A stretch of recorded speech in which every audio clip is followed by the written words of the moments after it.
Well, hello, everybody, and welcome to It's in Queens podcast that's covering the world's most diverse borough and events therein, with one exception this week. You're a professional broadcaster. We're talking about the time between November 8th and November 14th, which is still we're post-Halloween, pre-Thanksgiving. It's a weird time. As always, I'm Rob Mackay, and as always, you're Rob Mackay. Okay. And I'm Chris Donovan. So we have it's actually a really full week. I cut a lot of issues away. I think probably there are two pretty big events. We're going to start with the big ones right at the top. Let's start with the big ones. All right. And that's Manhattan Transfer is going, or the Manhattan Transfer, is going to have a concert battle of the bands with Take Six. Hope nobody gets hurt. Yeah, right. On November 9th at Colton Auditorium in Kupferberg Center for the Arts. Now, the Manhattan Transfer is very well known. Yes, they've been around for 50 years, and they've won a bunch of Grammys. And are they all a cappella, or they do a lot of covers. They do a lot they do a lot of a cappella songs, but they have a band, I'm sure, occasionally, right? And they are huge. And Take Six, which I hadn't heard of, so I looked up. It actually was founded at an evangelical college in Alabama. Nice. And there's with a gospel undertone, but they're also a cappella. So it's going to be an a cappella battle. That's the hardest thing to do, is just sing with no musical accompaniment, because sometimes the music can kind of cover your mistakes. But these guys crank the harmonies and all that. And should we try a little bit? You ready? Yeah. Could we even do a two-part harmony? I don't think so. Michael Rowe, your brother. Take Six. Right. Take Six has been around for almost 50 years too. So between the two of them, you got about 100 years. And the two different groups together have 20 Grammys. Why? So that's a pretty big concert. That's definitely worth the trip out to Colden, I would say. Absolutely. And the other big, I think it's big. The at Flushing Town Hall, there are 6 NEA Jazzmasters. Now that is huge. NEA is the National Endowment for the Arts. Right? You got it right. The term Jazzmaster is the highest honor you can get. That's right. So this is 6 of them. And they are going to be giving a concert. These are 6 of them, and they've all, they've known each other for years. And unfortunately, Jimmy Heath, who's a Flushing resident and is a regular and actually an employee of Flushing Town Hall, is sick. He can't make it, so he's being replaced by Paquito de Rivera, who's also a famous saxophonist. Fine saxophonist. But you got Candido Camara on congos, Paquito de Rivera on saxophone, Barry Harris on piano, Jimmy Owens on trumpet, Jimmy Cobb on drums, and Reggie Workman on bass. Nice. So that's hopefully there'll be some banter and stuff. These are all jazz masters. These are all jazz. These are all the best jazz musicians in the world. You're a thigh master, right? Is that true? No, I once used Stairmaster. There you go. How about you? Do I look like someone who's used a Stairmaster? All right. While we're at Flushing Town Hall actually is very busy this weekend. They're kicking in, right? They started in you know how they do September, and then they go nuts. I don't know how they do it. They had a big turnout for their Korean festival I saw last week, the Korean Mask. The Korean Mask dancing? Yeah, the dancing. Okay. Yeah, I saw it live on Facebook, I think. They put it on Facebook Live, it was such too. a huge crowd. And they had a Diwali party last Saturday. That's right. We talked about, and that went crazy. Yeah, I saw pictures of people dancing and stuff. So they're doing a Chinese opera. It's actually the Kung Fu Society, which is, they do the oldest genre of Korean opera. So we're talking... You said Chinese opera. Sorry, Chinese opera. Okay. I got confused. I know. Diwali opera. So you're talking about opera that is not just BC. Hundreds of years old. You're talking thousands of years old. Yeah. And they're doing a story called Traces in the Snow, which is about a husband and wife, very poor husband and wife, who try to get their marriage back together again after he finds some suspicious footprints in the snow leading from the house. And he goes crazy. And, that'll drive him crazy. That'll drive a man crazy. It will.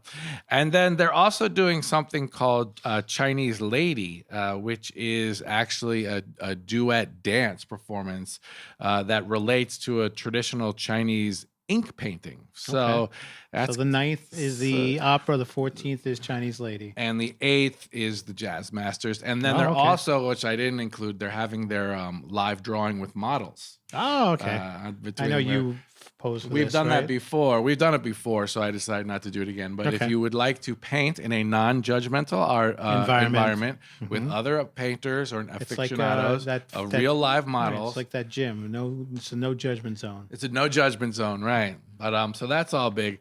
And then the other thing is, do you know what happened on November 10th? We're celebrating the 50th anniversary of something. You gonna give me a hint? Yeah, I'll give you a hint. Something huge with a Queen's angle that involves a green frog. Oh, I got it. It's got to be something to do with the Muppets. It's got to be. Is it the 50th anniversary of Sesame Street? It's actual the 50th Sesame Street anniversary of the first Sesame Street.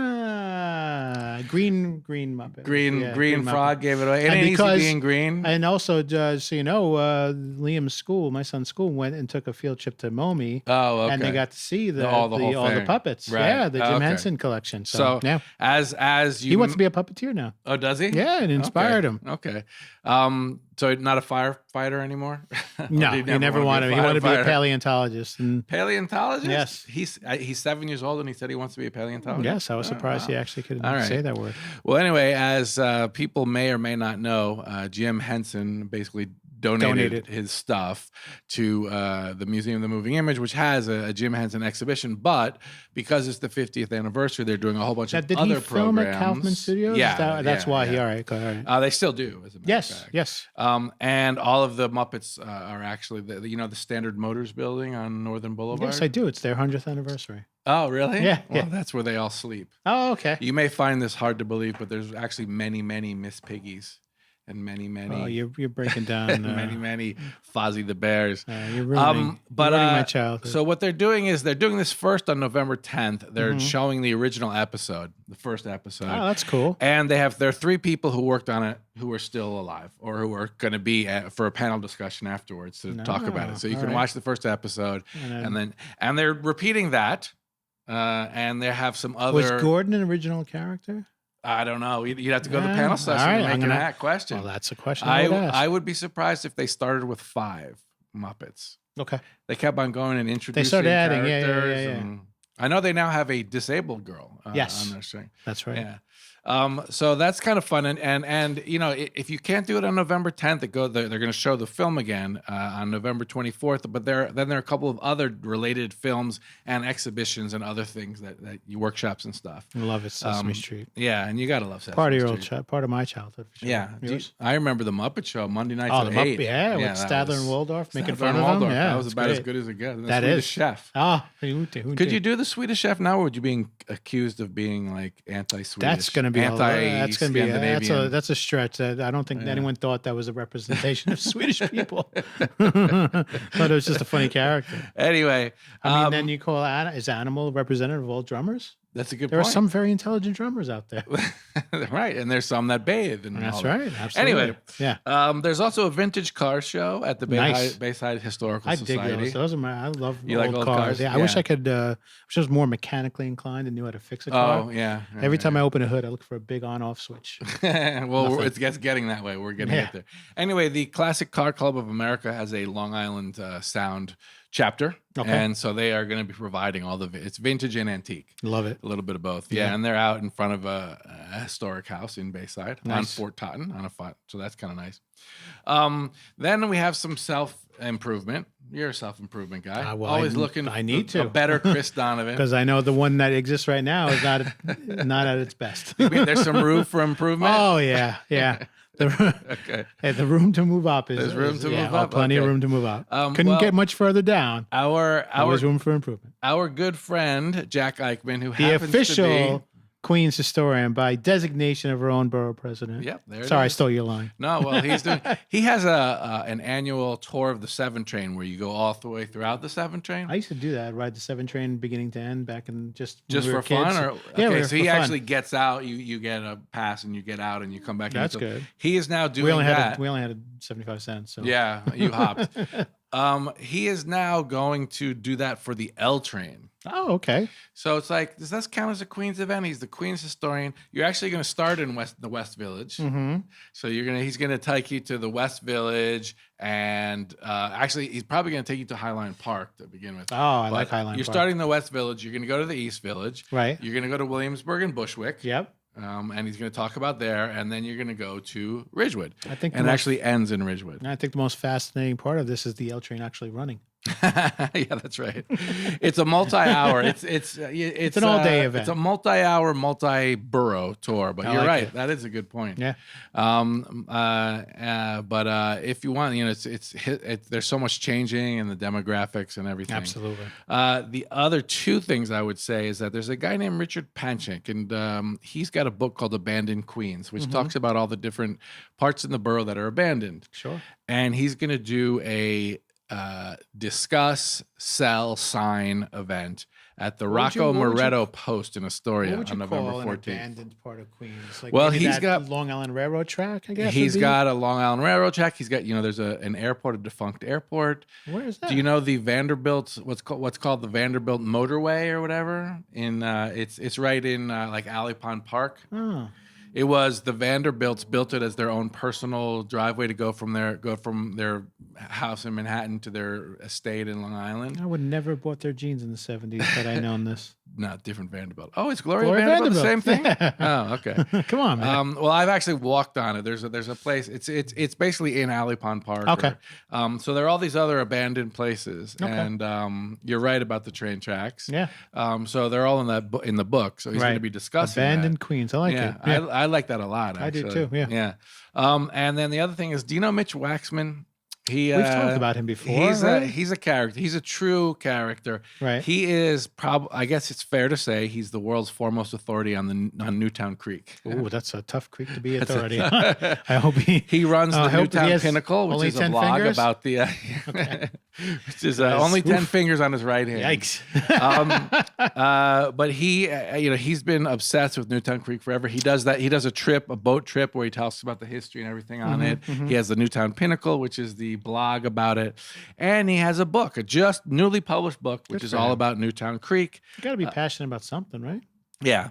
And he is going to be, again, doing the same thing, sort of like, but it's going to be actually in Roosevelt Island. Oh, okay. On November 14th at 6:30 at the library. That's on Main Street right there in Roosevelt Island. To claim Roosevelt Island, yeah, right? But Roosevelt Island, tug of war that baby. Roosevelt Island, as I understand it, has a Manhattan zip code and a Manhattan area code, but for police and fire and sanitation, it's in Queens because you can't get to there from Manhattan only on a tram or on the 7 train. That's right. So the police precinct responds. Yeah, maybe we should. So talk what do you want to call it? I want to change it. Well, I want to change the zip code now. Make it a Queens zip code. It's if we're representatives it's representatives and the city council is Manhattan, but that can change anytime. Of course, yeah. We just gerrymandered that thing. So anyway, Main Street in Roosevelt Island. It's I don't know if that counts as Queens, but Mitch Waxman is very Queens. Newtown Creek is very Queens. We'll give it to him. You know that the oil spill in Newtown Creek was bigger than the Exxon Valdez spill. I did not know that. Yeah, no, it was never talked about, and it happened years before. I know they were trying to get them to pay for their cleaning. There's the Phipps Dodge site there, which destroyed. Yeah. Okay. So anyway, but nature does its thing, and it's coming back. Mm-hmm. And so, what do they do? Plant some mussels, right? Is that how they right? That cleans out the water. You don't eat them though. And the other thing I would say is we have some community theater. Good. Now, I don't know about you, but I'm actually a big fan of community theater. Me too. I'm tired of Broadway paying is too $9,000 for a seat. Too expensive. Give me a $20 show, and where you can actually some guys be who are there really with the super invested in it. People who are doing it because they love it. Yeah, for the love of the game. And we actually have a couple of shows kicking off this week. Great, good. And they're all around the borough. Let's support them. Out in Douglaston, there's actually a troupe called the Douglaston Community Theater, and they're about to put on Death Trap. which was the longest running comedy thriller on Broadway. It was it first came out in 1978, and it's about a playwright who hasn't had any success, and he's dying to get some more success, and then things happen in his life, and then it ends up being a play within a play. Okay, it's actually it's brilliant. It's brilliant. And it starts on November 8th and it runs until November 23rd. Nice, good run. And that's good 2 week it's run. It's at the Zion Church Parish Hall in Douglaston. Okay. So it's very local, and it's a local troupe. And APAC, you're familiar with APAC? Oh, yeah. Astoria Performing Arts Center. Our permanent guest host, Terrence Ackerman's first entry into the Queens theater community. Well, they're at a church too. They're a Church of the Redeemer in Astoria. They, on November 8th also, they start a run of a play called Marguerite. It's actually a musical. It's not a play. It's Marguerite. It is about Marguerite Bourgeois. You're saying I didn't pronounce it right? I think you did a great job. And Marguerite Bourgeois. Okay. Marguerite Bourgeois was, she's the first female saint ever from Canada. Nice.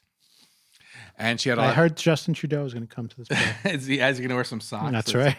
She was fundamental in the building of Montreal. Obviously, it's French stuff, French Canadian stuff. So they're starting, and that's a musical. And you've got Gypsy. I know Gypsy. Gypsy is the Gypsy story Rose-Lee? of. It's the story of a woman who she's a frustrated actress, and she makes her daughter become an actress. Oh no, I'm thinking about a different story, a different show then. Gypsy Rose-Lee was like a burlesque dancer. But it's at a time when burlesque was taking over for vaudeville, so there's a lot of burlesque in it. Oh, maybe I got some of it. It's a stage mother who's pushing her daughter into acting. No, and they go all across. I country. don't know. I don't remember the whole story. To be honest with you. Okay. Well, anyway, that's at Bay Terrace, nice. Which is in Bayside. The Bay Terrace Garden Jewish Center, and it's another local troupe called Theater by the Bay, which is a very special troupe. They try and get people with disabilities and all that kind of stuff to act in their plays. Yeah, Queens Theater has a nice program for people with disabilities right now too. Yep. And then the final that we talked about last time was Newsies that started last week, and it's still running. This is the last weekend, and again, last chance. That's in Jamaica. Extra. Hear all about it. Your last chance to catch Newsies. Very good. See that? And that's another. I'm in marketing, Rob. Yep, that's another community group called the Royal Star Theater, and again, it's at the Immaculate Conception Catholic Academy. Immaculate Conception in Jamaica. Jamaica. Is it Jamaica or Jamaica States? Jamaica States, but I would call the other it's Immaculate. Downey Roan. Oh, the other one's in Astoria. So Yeah. make sure Immaculate Conception. I would call it Jamaica States. I would too. Downey Road. Yeah, absolutely. So this is your last weekend to get that, and that Newsies. If you don't remember from last week, it's a musical comedy from 1992, which is loosely based on a real newsboy strike in New York City in 1899. Oh, I was going to say early 1990s. What do you which think? I think is the same mistake I made last week. Oh, really? Yeah. 1899. What were the newspapers circulating back then in New York? You know what? Probably more than they do now. Yeah. The Daily News did not exist back then? No, we were not around. 1919 was our date of birth. Okay. So that's what I have for this week. Again, there are a bunch of other things. Week. There's a Fall Fest at the Kingsland Homestead. There are a lot of other things going on. I know we got WinterCon coming up soon at Resorts. That's not this weekend. Is that next 2 weekend? weeks. Yeah, I got to look that up. Yeah, WinterCon. Next week, I've actually been looking at some stuff that's coming on. The weekend after this is pretty packed. Too, okay, good. Anything I missed, Christopher I'm sure Donovan? you did not miss anything. Okay. You're an incredible pillar of the community. Can I add one thing? Last week, we actually had that comedian on. Yes. And did you go? I went. And I got to tell you, I normally I don't like comedy because after about 10 minutes, it all sounds the same. Yeah. The third comedian, I was crying. I was laughing so hard. Really? Yeah. He had this joke about. It's McLaughlin, Irish name. Okay. He had this joke about pumpernickel guy, about a guy who was in a bagel store ordering pumpernickel and they didn't have any. He got all upset. I was crying. It was so nice. funny. And did you get the download from the? I didn't get the download. Okay. All right, we'll get that. Because there was no food and I was starving when it was over. Okay. Anyway, thank you guys. Oh, and I attended Mind Fair with Liam. Oh, yes. Tell us about Mind Fair. It was incredible. It was a really nice job. I saw Dan Wempa on the way out, and they did a nice job. They had a couple of YouTube stars there. Yes. They had an interactive virtual reality Minecraft. They had tons of merchandise. I mean, if you wanted anything, you can have it. And Minecraft Legos. I mean, it was, if you liked the game and you liked it was all there. And Liam won a little prize for a trivia contest. So how happy was that kid? He was happy. What did he do when he was there? What kind of stuff did Liam do? He did everything you could do. The only thing we did not do is the escape room, because we just hit it too late, and it was just, by the time we got there, the line was around the corner and down the block. Oh, okay. So, but everything else we hit and really enjoyed it. Okay. All right. So there it is. Thank you for consuming this podcast, whether you were watching it or listening to it, or watching a translation, if they do that. They do. When we put this up on YouTube, they do translate at the bottom. Oh, okay. Yeah. Thank you very much, and I hope to see you this weekend at any of these events or the others that are listed on itsinqueens.com. There you go. How would they find it otherwise? On www.itsinqueens.com. Or check us out at the hashtag itsinqueens.com. Thank you.